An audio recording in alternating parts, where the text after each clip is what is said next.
तर पुण्यातील राहुल गांधींच्या छात्रों की गूंज कार्यक्रमावरही आरोप प्रत्यारोपांचे फटाके वाजत आहेत। केवळ विद्यार्थिनींसाठी आयोजित करण्यात आलेल्या कार्यक्रमाबाबत मुख्यमंत्र्यांनी काँग्रेस संचालित कॉलेजमध्येच हा संवाद साधला जाणार आहे असं म्हटलं, त्यामुळे वादाला तोंड फुटलंय। मुख्यमंत्र्यांच्या वक्तव्यावर काँग्रेसने जोरदार हल्ला चढवला। जंतर मंतरवर झालेल्या आंदोलनानंतर राजकीय वर्तुळात जेन झीचा भाव वाढलाय।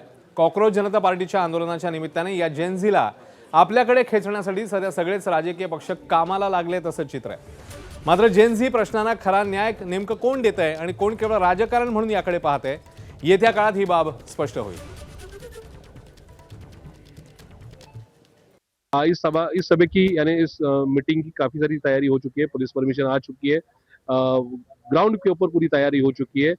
देखिए, आप देख रहे हैं ऐसे बोर्ड लगे हैं जिसमें क्यूआर कोड है।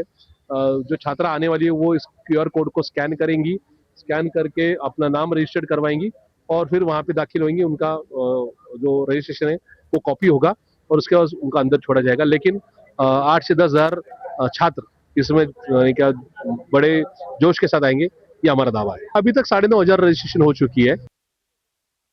ऑर्फन कॅटेगरी आहे, त्याची फी स्ट्रक्चरमध्ये मेन्शन नाही आहे आणि जास्त पैसे आहेत त्याची, म्हणजे जी ॲक्च्युअल फीज आहे ते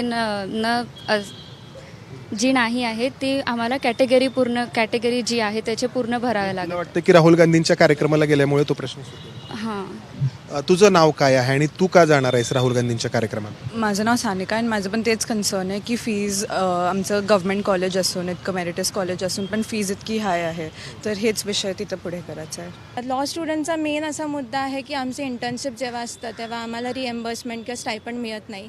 हा एक खूप महत्त्वाचा मुद्दा आहे आणि रिसेंटलीच आता एक रिट पिटिशन पण फाईल केलेली आहे हायकोर्टमध्ये। पण हा खूप लॉंग स्टँडिंग मुद्दा आहे जो उचलण्याची गरज आहे। बाकीच्या बऱ्याच स्टेट्समध्ये स्टायपंड दिले जातात स्टुडंट्सना, पण हे प्रश्न राहुल गांधींच्या समोर मांडल्यानंतर सुटतील असं वाटतं? येस।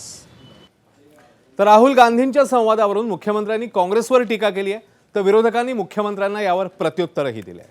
तेही बघूया।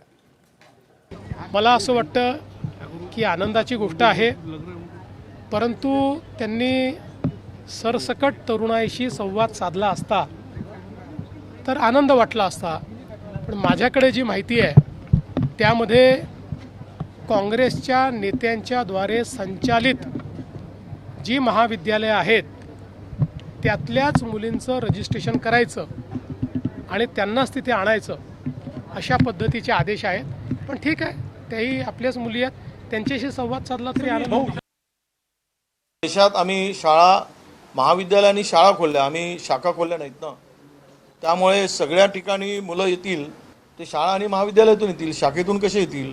मला असं मुख्यमंत्र्यांना सांगायचं आहे की आम्ही इथे केवळ काँग्रेसच्याच संस्थांमधून मुलं येत नाहीत, तर राहुलजींच्या बरोबर या पुणे आणि परिसरातील आणि महाराष्ट्रातील सर्व मुली येण्यासाठी उत्सुक आहेत।